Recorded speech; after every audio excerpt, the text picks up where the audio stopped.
Өткенде отырып санасам, осыған дейін енді бизнес тақырыбында, қаржы тақырыбында, басқа тақырыптарда 157 кітап оқыппын.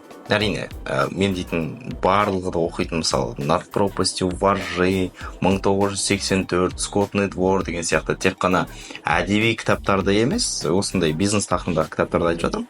Содан біраз кітап оқып тастаппын. Оның барлығын не үшін оқи берді десе, енді менің жеке пікірім бойынша, егер де сен өскің келсе, мысалы да, дәулетті болғың келсе, ол дәулетті болғанда тек қана анандай көп ақша табу емес. Себебі көп ақша тапқан адам сол дәулетін дұрыс жұмсай білсе, дұрыс жарата білсе, сол адам дәулетті болады да. Сол көп ақша табу, оны дәулетті болу, көбейту, байлық жинау, одан бөлек жай ғана дүниені жинай бермей, сол жиған терген дүниеден анандай бақыт ала алатындай рухани дамығың келсе, осы саладағы кітаптарды оқу керек, жалпы білім алу керек, немесе курсқа қатысу керек, тағы да сондай сенімдегі адам. Так вот, 157 кітап оқыған екенмін осы тақырыпта. Сол тақырыптағы өзіме мынау әсер етті, өзімнің қазіргі жолымда маңызды болды, біреуменен қандай кітапты оқиын деп сұраса, осыны оқы деп кеңес берер едім деген 9 кітаптың тізімін қазір мен жасап алдым. Сол тізімді бүгін сіздерге айтып берсем деп тұрмын. Жалпы негізі енді мені мүмкін білетін кісілер бар араларыңызда, мүмкін мені білмейтін кісілер бар. Сондықтан кішігірім, иә. Білесіздер, мен Инстаграмда Еркін ТД деген парақшаны жүргіземін. Осыған дейін Инстаграмда кішкене танымал болып келген адам, әлі де танымал шығар, білмеймін ол жағын. Бірақ Инстаграмда қаржылық сауаттылық, инвестиция, ақшаны дұрыс басқару, дәулет жинау, пассив кіріс жасау тақырыбында блог жүргіземін. Сол жерде қазір 500 мыңнан астам оқырманым бар. Енді бұны неге айтып жатырмын сіздерге? Осы жиған түйген дүниелерімді мен ол жақта транслировать етемін.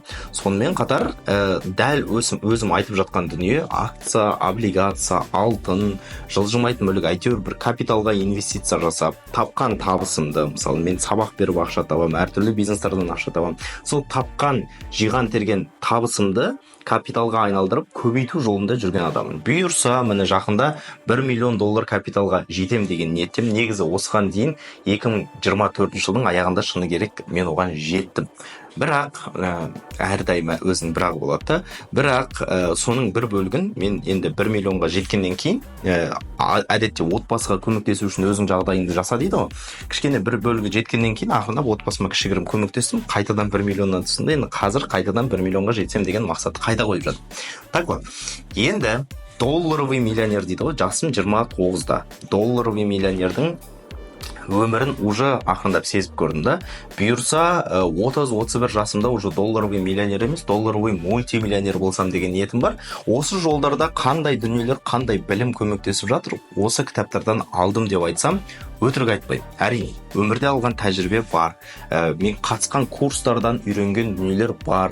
Университетте үйренген білімім бар. Магистратурада үйренген білімім бар. Осылардың барлығын жиып-теріп, әйтеуір жинақтап жатырмын. Сондықтан бұл видеоны сіздер көретін болсаңыздар, анандай бір ақиқаттың соңғы инстанциясы ретінде көрмеңіздер. Немесе дәл осы алған білімім жеткілікті, сол білімді алсам, ары қарай барлығы жақсы болып кетеді деп көрмеңіздер. Білім деген ол меніңше пазл. Әртүрлі пазлдан жиналады. Сен бірнеше кітаптан жинайсың, тәжірибеден жинайсың, курстан жинайсың, сабақтан жинайсың, біреуден сұрайсың, менторлардан жинайсың. Сөйтіп үлкен бір суретті құрастырасың да, сол сурет сенің дәулетті өміріңнің, бақытты, бай өміріңнің суреті болады. Осы суретке жетесің. Сондықтан осы кітаптарды, мен айтатын кітаптарды осы бір үлкен пазлдың кішкентай бір бөлігі ретінде қарастырыңыздар. Мүмкін пайдасы сіздерге тиер. Мүмкін тимес, оны өздеріңіз айта жатарсыздар.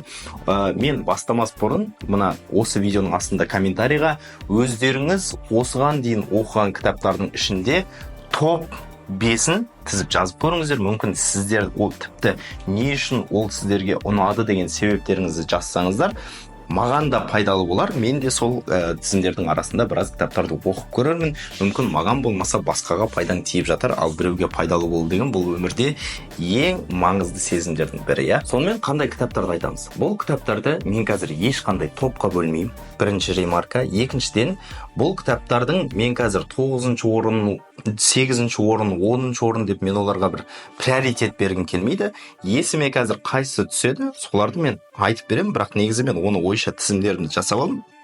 Сол тізімде ойыма не келеді, соны сіздерге айтып беремін. Арасында, мысалы мен жаңа айттым ғой, көркем әдеби кітаптар менің махаббатым деп, оны бөлек қарастырамын деп. Бірақ осы бір қаржы әлемінде немесе ақша жинауға көмектесетін әлемге көркем әдебиеттің де бір екеуі кіріп кетеді. Ол менің өмірімде маңызды болғандықтан кіргізіп жатыр. Мүмкін сіздерге де сол пайдасы тие жатыр. Сонымен ең бірінші кітап, ол негізі кішкентай балаларға арналған кітап сияқты көрінгенмен, ол ересек адамдарды оқу керек. Қазақшасы екі түрлі аудармасы бар. Қазақша төбеттің есімі, төбеттің аты Мани дейді, немесе Мани атты төбет дейді. Енді Мани деген ағылшын тілінен аударғанда Мани да ақша деген сөзден шыққан. Осындай кітап. Негізгі кітаптың сюжеті не туралы? Кішкентай қыз бар, сол Мани деп аталатын төбетпен танысады. Сол төбет ана кішкентай қызға қалай ақша жинау керек, қалай баю керек, қалай дәулетті болу керек, сол туралы сабақтар береді. Ол қыздың ата-анасы қатты бай емес, қарыздағы кісі.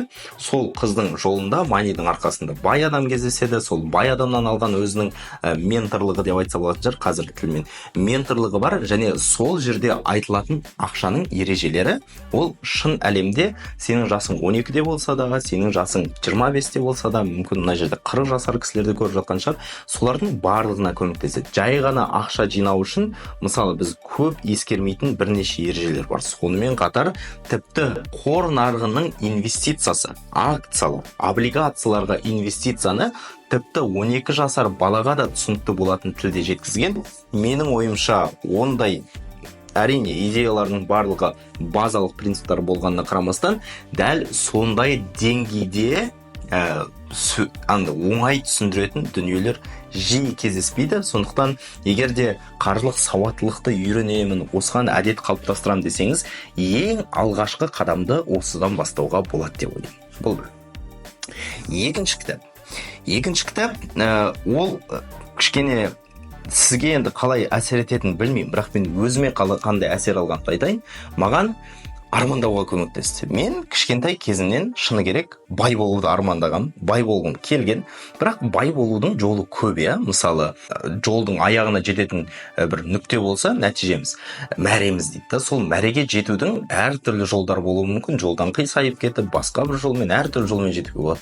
Сол жолдардың бірі ретінде осы Теодор Драйзердің «Финансист» деген кітабында айтылған осы Каупервуд деген кісі бар. Сол Каупервудтың кішкентай кезінен бастап үлкен бір қаржы әлемнің гигантына айналғанда сол жолын түсіндірген кітап туралы. Бұл кітап әдетте көркем әдебиет ретінде жазылған, яғни бізде енді көп әдебиетті үйреніп қалдық қой, әлемнің негізгі құпиясы осындай, давайте осы құпияны ашайық, талдайық деп бір андай диалектикамен бір-біріне қарама-қайшы ойларды толықтыру арқылы дәлелдеуге үйреніп қалғанбыз. Бірақ мына кітапта ол көркем әдебиет кәдімгі қарапайым адамның жолы ретінде көрсетеді. Бірақ сол жолында ол маңызды бір қаржылық принциптерді қолданады. Мысалы, қарапайым кіріс пен шығысты блокнотқа жазып жүру деген сияқты, да.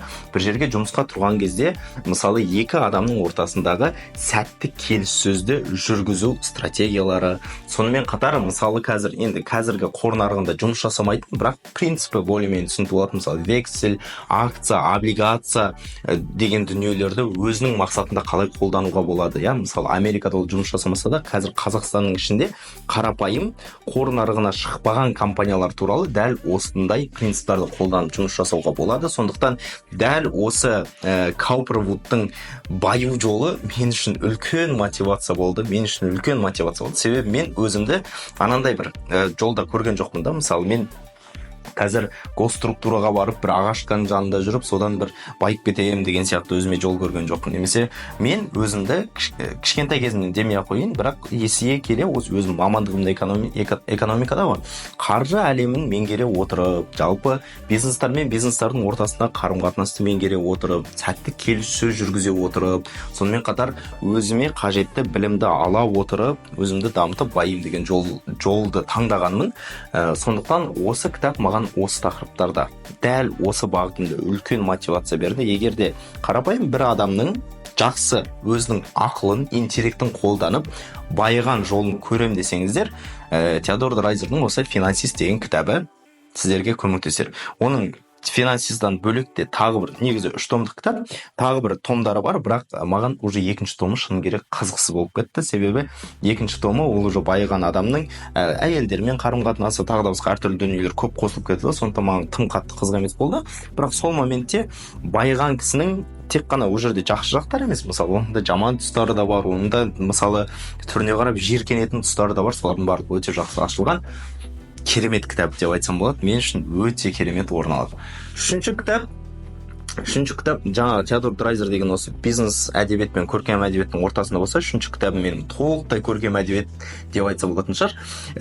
Барлығымыз мысалы мектепте де өткенбіз да, Джек Лондон деген кісіні. Сол Джек Лондонның Белый клык деген енді орысша кітабы. Белый клык дегенді сіздер өткен шығарсыздар. Мектепте өттік та, бірақ оның ең танымал кітаптарының бірі Мартин Иден деген кітабы бар. Сол Мартин Иден мен үшін өте үлкен орын алады. Жаңағындай Каупервудтан мен дейтін осы қаржы әлемінде баюды үйренсем, Мартин Иден дисциплинаны, мотивацияның және өзіңе өзің сену керек, қалай сену керек екенінің нақты үлгісі. Қарапайым сюжеті, Мартин Иден деген жазу білмейтін, оқу білмейтін азамат болады. Сол ең аяғында, сіздерге қазір енді сюжетін айтып берсем қызықсыз болып кететін шығар, бірақ соның жазушылық өмірі туралы қарапайым ең бірінші әріп тануды үйренуден бастап, ары қарай бір әңгімелер жазу, содан кейін белгілі бір романдар жазу, жазушылық өзінің стилін дамыту, осы туралы кітап. Соның жолында кездесетін қиындықтар, осы қиындықтан ештеңе өнбей қойған кезде да, мысалы анандай болады ғой, депрессия монаха дей ма? Мысалы сен бір жұмыспен айналысасың, оның нәтижесі шықпай жатса, сен депрессияға түсіп кетесің да. Сол сияқты оның да бір жазушылықпен айналысады, нәтижесі шықпай жатқан кезде басқа бір салаға ауысып кетуі, қайтадан жазушылыққа оралуы, осы бір өзінің арманы, мақсаты үшін кездескен қиындықтардың барлығына төтеп беруі қаншалықты анандай, енді бізде ауылда сөз бар, жігітше дейді ғой, нағыз жігітше, қиындыққа берілмейтін адам. Енді әйел адамдар ренжімеңіздер, сондай сөз ғана да, жалпы бірақ түсіндіргім келген ой, қиындыққа ешқашан берілмей, осы бір алған мақсаттан қайтпайтын жолды таңдап, сол жолмен жүре алу қандай болу керек, сол туралы әңгіме оқысаңыздар болады. Кейбір кісілер айтады, бұл Мартин Иден деген Джек Лондонның өзінің прототипі дейді. Себебі ең соңындағы сюжеттік бұрылыстар Джек Лондонның өміріне өте жақын, ұқсас болады. Сондықтан егер де уақытты керемет өткізем десеңіздер, оқыңыздар. Мен мысалы Мартин Иден 2-3 қайтара оқыған. Жаңағы финансисті тіпті орысшасында, ағылшыншасында оқымын, қазақшасында оқымын. Бірақ осы кітаптар оқыңыздар, мүмкін сіздерге қызық болар, пайдалы болар. Себебі көп адам дейтін, анандай кітаптан тек қана пайда іздегісі келеді. Мен қазір оқимын, бір затты үйреніп аламын, соны қолданамын деп. Бірақ менің ойымша кітап одан өзгеше жұмыс жасайды. Мысалы, кино көргеннен гөрі кітапты оқыған не үшін жақсырақ, пайдалырақ?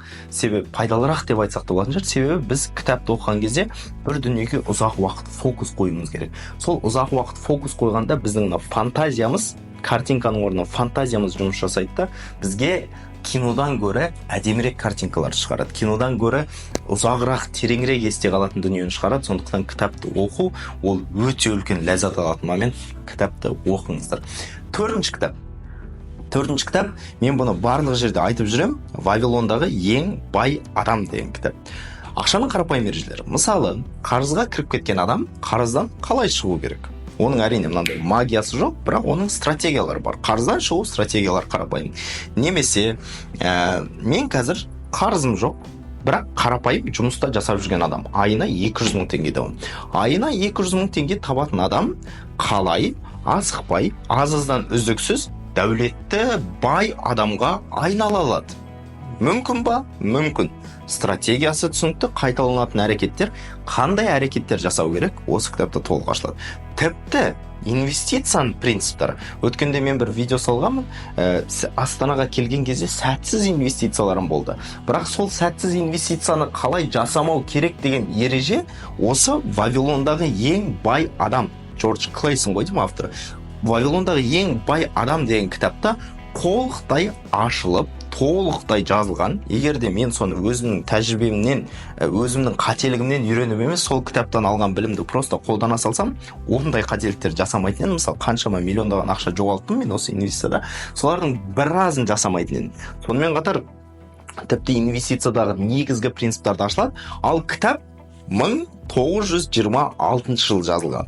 1926 жыл жазылған кітап сол 26 жылғы оқиға емес, содан 2-3 мың жыл бұрынғы Вавилон деген қаладағы адамдар туралы да, сол кездегі Аккад деген кісілер, әртүрлі адамдар бар. Солардың өмірбаяны туралы кішігірім ертегі түрінде жазылған, бірақ сол ертегінің ережелері әлі күнге дейін жұмыс жасайды. Біз өздеріңіз таңғалатын шығарсыздар, біздің кейбір қазақтың мақалдары әлі күнге дейін жұмыс жасай береді, 500 жыл өтіп кетсе де. Себебі өмірдің осы базалық принциптары, менің ойымша, технология өзгергенмен, адам өзгергенмен, базалық принциптар көбіне өзгермейді. Ал ақша 10 мың жыл бұрында ақша болған, 10 мың деп, енді нақты тарихын білмеймін, бірақ айталық, мыңдаған жыл бұрын ақша болған, яғни ақшаның ережелері мыңдаған жылдарда қалыптасқан, жаңа әлемде оған жаңа бір ереже ойлап табудың қажеті жоқ. Сол принциптарды үйренсек жеткілікті. Вавилондағы ең бай адам, менің тарапымнан, Птушкиннің тілімен айтқанда, үлкен рекомендацион. 5-ші кітап. Бұл 5-ші кітабым кішкене қиын болады, бірақ қиыннан емес, давайте оңайынан бастайықшы, бір қызығын тағы айтайын да. 5-ші кітап, бірден айтайын, ол маған әсер еткен құсап, сіздерге әсер етпеуі мүмкін. Бірақ осы кітаптың арқасында мен сторителлинг үйрендім десе болады. Бірақ бір қызығы, сторителлингді бұл кітаптан осындай оқиға айтыпты, мен де дәл сол оқиғаны айтайын деп үйренген жоқпын. Бұл жерде 5-ші кітап маған берген шабытының арқасында сторителлинг үйрендім десе болады. Властелин колец, ол кітаптың атауы. Властелин колец бірден оқығанға оңай емес, ұзақ кітап, бірақ оның ішінде оқиғалар өте көп. Сол кезде автордың, сол енді екінші дүние соғысын, или бірінші дүние соғысына қатысқан кісі ғой. Сол кісінің жазған әлемі Толкин деп аталады. Ол кісінің есімі Толкин. Сол Толкиннің жасаған әлемі қарапайым адамның миынан шыққан әлем екеніне, мысалы, сенбейсің да. Сол кездегі сол кездегі құдайлар, ол құдайлардың дейтін кәдімгі жаратқан тұлғалары, ол тұлғалары дейтін адамзаттың мысалы аңыз әңгімелерімен қалай байланысады, гоблиндар, эльфтар, олардың қарым-қатынастары, мемлекеттердің ортасындағы геосаяси байланыстар, тайпалардың ортасындағы байланыстар, сол тайпалардың ішіндегі байланыстар, әртүрлі дүниелер көп келтіріледі да. Мысалы, жаңағы мынандай сақина, дәл осындай типтағы сақина, осы сақина дейтін ол жерде адамның күші да, адамның осындай қуаты, осы қуатының негізгі аналогиясы. Сонымен қатар кейбір жерлерде осы сақинаны ақшаның аналогиясы деп жатады. Осындай дүниені оқығаннан кейін мен біраз уақыт, мүмкін бір апта мекен, сол кітап миымнан шықпай жүрді, оқып бітіргеннен кейін де. Қазір мысалы сіздер білесіздер ғой, сол Властелин колец дегеннің фильмдары да бар да, режиссерлық версиялары да бар.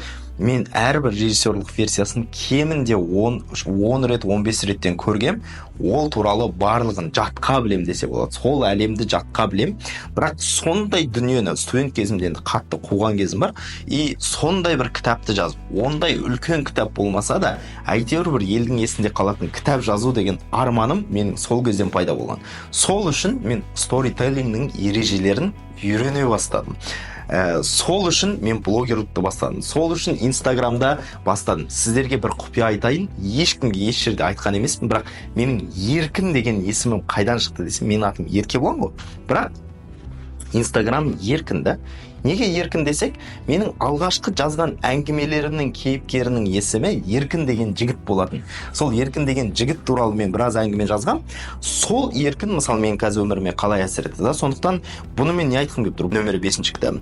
Бұл 5-ші орынға осы кітапты айтып тұрған себебім, әркімнің өмірінде кездейсоқ бір маңызды кітап болуы мүмкін. Сондықтан осы нөмірі 5-шіге мен дейтін Властелин колец дегенді қояйын. Менің өміріме осылай қатты әсер етті. Осының арқасында мен дейтін мүлде жаңа сала, блогерлықты, мүлде жаңа сала, сторителлингді, мүлде жаңа саланы үйрендім. Себебі әйтпесе мен дейтін математиканың, физиканың, техникалық әлемнің адамымын ғой. Солай бола тұра осы саланы үйрендім. Сондықтан осындай кейбір кітаптар сіздердің де өмірлеріңізде бар шығар. Осы жерде тоқтап 5-ші орынға сіздер өздеріңіз жазыңыздар. Жаңағыдай бизнес басқалар емес, тек қана өзіңіз үшін сіз ойламағандай әсер еткен фильм болсын, немесе сіз осыған дейін ойламағандай әсер еткен кітап болсын, сіз ойламағандай әсер еткен оқиға болсын, сол туралы комментарийде қазір пауза қойыңызды жазыңыздар. Мен оқиын, маған өте қызық болады оларды оқыған, себебі мынандай оқиғалар айтуға тұрарлық деп ойлаймын. Нөмір 6 кітап кішкене оқуға қиынырақ болады. Бұған кішкене дайындық керек. Бірақ бұны оқысаңыздар, бірден айтайын, қайталап бірнеше рет оқу керек болады. Грэхэмнің разумный инвестор деген. Қазақшасы ақылды инвестор ма, саналы инвестор шығар, қазақшасы саналы инвестор деп аталады. Ол жерде мысалы инвестицияны адамдар не үшін жасайды? Жалпы инфляция туралы көп дүние айтамыз ғой, бірақ сол инфляцияның, Америкада инфляция нақты статистикасы, сол инфляцияны қор нарығы қалай ұтады, нақты статистикалармен дәлелденеді. Одан кейін қарапайым бір акцияны сатып алған кезде қандай критерияларға назар аудару керек, сол туралы айтылады да. Әрине, қазір әлем өзгергеннен кейін ол ережелердің біраз өзгеріп жатыр, бірақ ол толықтай бір ағым, ол акцияны құндылықты инвестиция дейді. Яғни акцияны құндылық ретінде қарастырып, соған инвестиция жасау тәсілдерінің бірі. Былай қарасақ, менің инвестиция жасау тәсілім сол Грэхэмнің стратегиясы. Грэхэм, енді мен ғана емес қой, Грэхэмнің шәкірттері өте көп қой, тіпті әлемге әйгілі Уоррен Баффет та Грэхэмнің шәкірттерінің бірі да. Осындай. Осы кісінің стратегиясын, менің де инвестициям соған ұқсас, яғни акцияға құндылықты бағалау. Қазіргі заманда, енді жылдам табысты көздейтін заманда ол ең бір тартымды жол болмауы мүмкін.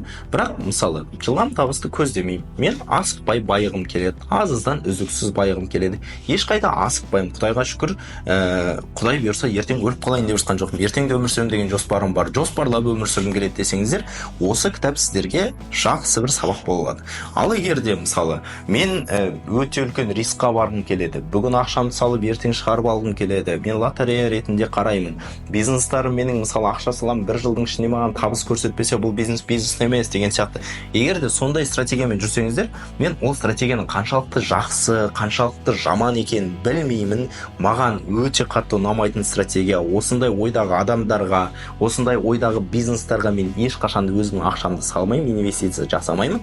Олай болса, бұл кітап сіздерге ұнамауы мүмкін. Бұл кітап фундаментал білімдерді алам деген кісіге өте таптырмас кітап болады. Оқып көріңіздер, қиын болмаса осы кітапты біраз дүниені аласыздар. 7-ші кітап андай бір қызық болуы мүмкін, қалайша бұл кітап саған осындай көмегін беріп жатыр деп, себебі қаржы әлемінде бұл қатты көмек бермейді. Бірақ Фил Найттың Nike туралы кітабы, продавец обуви деген орысша атаумен шықты, қазақша аяқ киімді сатушы. Осы кісінің, ол кітабында ешқандай да бизнестің білімін бермейді, тырыспайды да бизнестің білімін. Ол кісі жай ғана өзінің өмірінің оқиғасын айтады. Вот, мен жаңбыр жауып тұрғанда мен жүгіріп жүрдім. Осы жүгіріп жүргенде миыма гениальный, бірақ қорқынышты ой түсті. Аяқ киім сатам деген ой түсті дейді.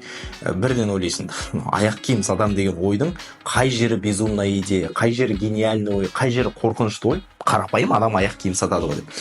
Бірақ мүмкін ол қорқынышты шығар, оның контекстін мен білмеймін, сол заманда қандай қорқынышты болған. Бірақ қазір мысалы аяқ киім сату деген түк емес қой. Бірақ маған қызық болып қалған жер, ол кітапта қызық болып қалған жер. Біз енді қаржы әлемінде үйренеміз. Қаржы әлемінде мысалы мен мамандығым экономист. Бірақ мен экономист болса да қаржының біраз сабақтарын алғам. Университетте де біраз сабақтарын алғам. Сол қаржының сабағындағы негізгі ережелер бар. Ол ережелер, мысалы сен компанияң өліп қалмасын десең, немесе компанияң ұзаққа барсын десең, сен өзіңнің жұмсайтынына азырақ, өзіңнің табатыннан азырақ ақша жұмсау керек, артық ақша алады, оны инвестор. Бірақ мынау жаңа Фил Найт деген кісі өзінің компаниясында өзі тіпті бухгалтер негізі да, соған қарамай бухгалтерияның, қаржының ешқандай саланың бірде-бір ережесін сақтамайды. Ол тұрады да жыл әр жаңа аяқ киімдерді мысалы сатып алады, сатады ғой. Енді Япониядағы жаңа Анецуки дейтін Оноцуки атын ұмытып тұрып, сол компаниядан Tiger деген аяқ киімдерді алады да сатады. Қазіргі ASICS деген солар шығарған. Соны алады да өздерінің Америкаға сатады. Сол сатқан кезде енді ойлаңыздар, сатып алуға ақша керек, сосын сатасың ғой. И каждый раз оған жаңадан көбірек аяқ киім алуға тырысады, себебі спрос өте үлкен. Сол аяқ киімді алуға ақшасы жетпейді да, банктен кредит алып аяқ киімді алады. Банктен кредит алып аяқ киімді алады. Бұлай қарап тұрса, әр сатып алған сайын өзінің тапқан ақшасынан көбірек жұмсайды. Өзінің тапқан ақшасынан көбірек жұмсай береді. Әрине, жол өте үлкен стрессқа толы болады. 15 жыл бойы ма дәл сондай стратегиямен жүреді. Ең аяғында IPO-ға шыққан кезде ғана деп бір дем алады да, әйтеуір ақша табады. Бұл стратегияның қай жері қызық болды? Мына дүниені түсіндім. Ақшада қатып қалған ереже деген жоқ. Ақшада қатып қалған ереже деген мүлде болмайды. Осыған дейін біз керемет бранды 100% шындық ретінде қандай ережені айтсақ та, ол ережеге қарсы жүріп, өзінікін дұрыс екенін дәлелдеп, жақсы ақша табатын адамдар кездеседі. Сондықтан, мысалы, мен айтып жатырмын ғой, осындай әртүрлі маған ұнамайтын стратегия басқа деп. Осы жерде мынау ақиқат деп ештеңені айта алмаймыз. Или мүмкін айта алатын шығармыз, мүмкін мен білімім де жетпей тұрған шығар оған. Бірақ біз үйренген ереженің ешқайсысына сай емес. Мысалы, дәл осы Phil Knight сияқты, Nike сияқты әртүрлі стартаптар бар да, қашанда тапқаннан көбірек ақша жұмсайды, экспансия жасайды. Осындай компаниялар бар, олар өте көп. Олар маған ұнамайды, бірақ олар өте көп. Және солар да жақсы ақша тауып байып жатыр да. Сондықтан мен үшін анандай бір ой келтірді. Догматик болма. Догматик деген бір идеяға сеніп алып, сол идеяның ішінде ғана өмір сүрме, өзің ашық бол. Әртүрлі идеяға ашық бол. Ол идеялар мүмкін саған сен өмірі ойламайтын дүниені көз алдында көрсетер деген идея болды. Және бизнеста осы дүниені маған дәлелдеген Phil Knight'тың осындай Nike туралы кітабы, тема оқыңыздар, өте үлкен сіздерге пайда алып келеді деп ойлаймын. 8-ші кітап, 9 кітап айтамын дедім ғой, иә? 8-ші кітап. 8-ші кітап былай басталады. Мен осындай тұрдым да, ақша салатын портмонем, осы портмонемді аштым, бүйтіп қарап едім, бір әйел тұрды. Ақшаларыңыз бақытты екен деп айтты дейді. Мен ойлап қалдым. Бақытты ақша деген не деген да, мысалы, енді бір мистикаға ұқсайды ғой, ақша деген қарапайым зат, ол қалай бақытты болады деп. Бірақ «Тайная жизнь денег» деген атаумен шыққан, ол кісінің есімін ұмытып қалдым, авторын, Япониядан кісі. Ана кейбір кісілер айтады ғой, Япония дейтін ешқашан инфобизнес Японияда болмаған, Японияда Швецияда инфобизнес болмаған, өтірік айтады. Швецияда да, Японияда бар жерде инфобизнестер болған, мысалы, Икигай деген инфобизнес арқылы дамыған түсініктердің бірі да. Сонымен қатар, Японияда мысалы кітаптар арқылы, әдетте инфобизнес кітаптар арқылы дамиды. Кітапта адамдар курста үйрететін дүниені кітап арқылы үйреткісі келеді. Мысалы, Швецияда да мысалы Лагом деген кітаптар бар ғой, сондай үйреткісі келеді. Так вот, осындай бір кітаптардың бірі «Тайная жизнь денег» деген ақшаға бір өзгеше көзқарасты дәріптейді. Ол көзқарас, мысалы, ешқандай есепке қатысы жоқ, ешқандай дүниеге қатысы жоқ, бірақ ақшаға қатысты біздің психологиялық көзқарастарымызды жақсы аша алады да. Мысалы, бақытты ақша деген не, бақытсыз ақша деген не, қарапайым айтқан кезде, егер де сенің қалтаңда бақытты ақша болса, ол көбірек ақша табады. Немесе мынандай бір тіркесті сол кітаптан үйренуге болады. Егер де сен, мысалы, осы видеоны көріп тұрғанда бақытсыз болсаң, яғни жұмысыңды жек көрсең, айталық, бақытсыз, отбасың жақсы болмаса, өмірің нашар болса, қалай ойлайсың? Адамдар сенен бір дүниені сатып ала ма? Алуы мүмкін, бірақ екі талай, иә? Себебі мен енді айталық, бақытсыз адам шығарып жатқан дүние, ой, анаған бақыт алып кетті, мен де соны үйреніп алайын, немесе ой, мынау күшті адам екен, мен де сондай болғым келеді, сондықтан оның қолданғанын қолданайын деп ойламаймын ғой, иә? Бақытсыз адам еще жұмысын да жақсы істемейді, жұмысын жек көретін адам. Мен оған бір қызметін сатып алсам, ол нашар істейді, мен оның қызметін басқа біреуге рекомендация жасаймын? Жоқ, жасамаймын да. Оның ақшасы да сол үшін бақытсыз болады.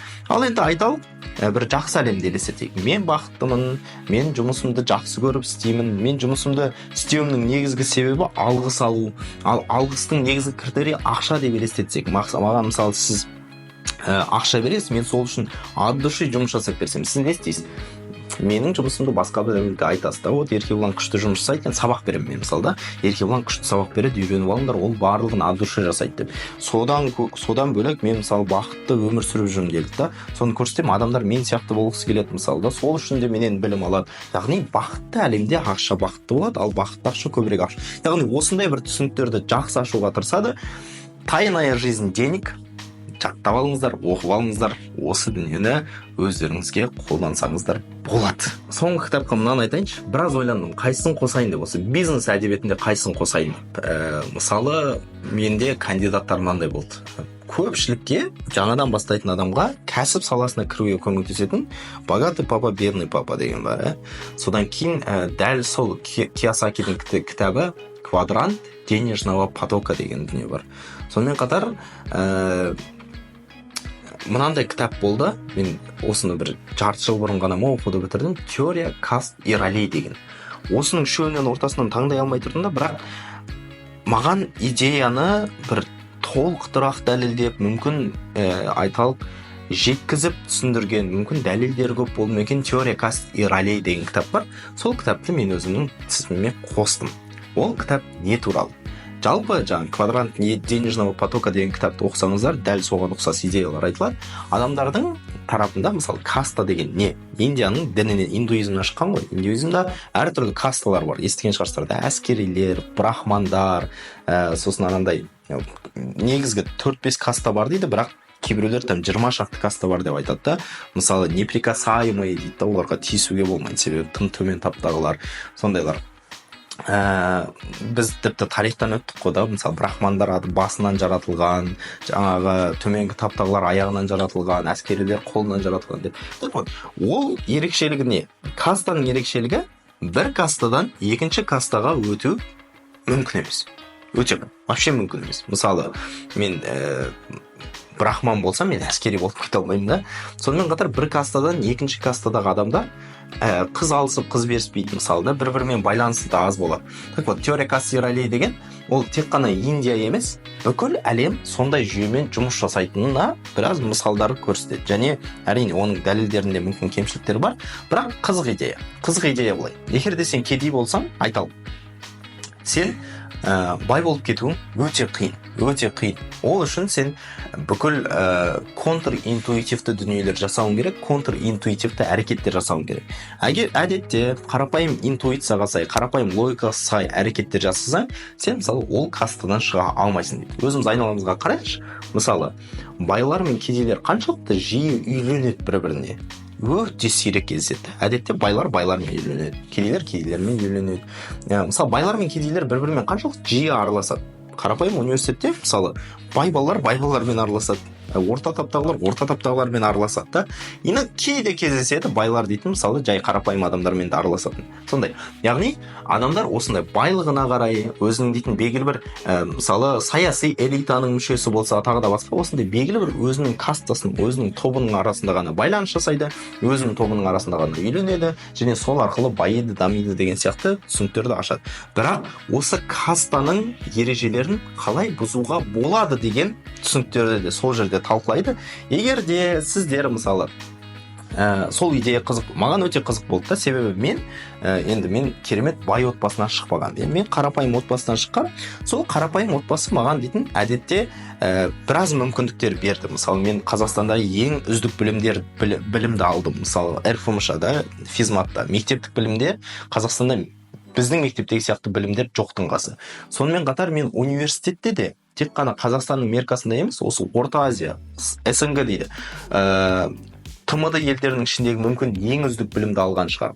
Сонымен қатар осындай ең үздік дүниелерді маған алуға мүмкіндік берген, былай қарап тұрса, кейде контринтуитивті шешімдер болды. Мысалы, ел жұрттардың барлығы ұнатпайтындай менің мінезім болды, ел жұрт мені жақтырмайтын дүниелер болды, ел жұрттар тіпті қабылдамай, оқымысты деп мені кейде анандай шеттетіп қоятындай кездер болды да. Бірақ осы контринтуитивті дүние маған жақсы мүмкіндік берді. Және маған не үшін қызық болды? Себебі мен осындай қарапайым орта кластағы адамнан жоғарғы классқа көшкім келеді. Мысалы, бай болғым келеді, дәулетті болғым келеді, бірақ алдап біреуді арбап дәулетті болмай, мен бақытты, моральдың төңірегінде, заңның төңірегінде бақытты адам ретінде бай болғым келеді. Және осы рөлдарды өзгертуге теория каст ерали деген жақсы мүмкіндіктер береді, және жақсы идеялар айтады, және әртүрлі каст, әртүрлі рольдарды талдап ашып береді. Қызық болса оқыңыздар.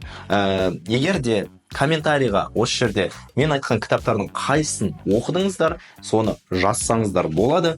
Ал жалпы бірақ акция, облигация, инвестиция тақырыптары, жалпы қолыңызда енді жақсы ақша табу бар, сол жақсы тапқан ақшаны жақсы жарату бар, жақсы капиталға айналдыру бар.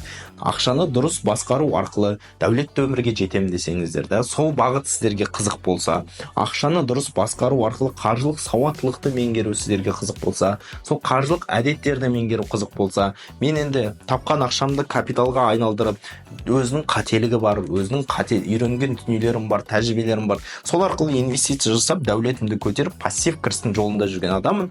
Менің жолым сіздерге қызық болса, мен осындай сөйлесем, осы тақырыптарда сұрақтарым бар еді, ашылмай қалған, талданбай қалған сұрақтарым бар еді, бірге инвестиция жасайықшы, осы инвестицияны қалай жасасам болады деген сияқты да, мысалы портфельдерімізді талдайықшы деген сұрақтарыңыз болса, мына жерге менеджерімнің номерін қалдырам, жазыңыздар, консультацияға тіркеліңіздер.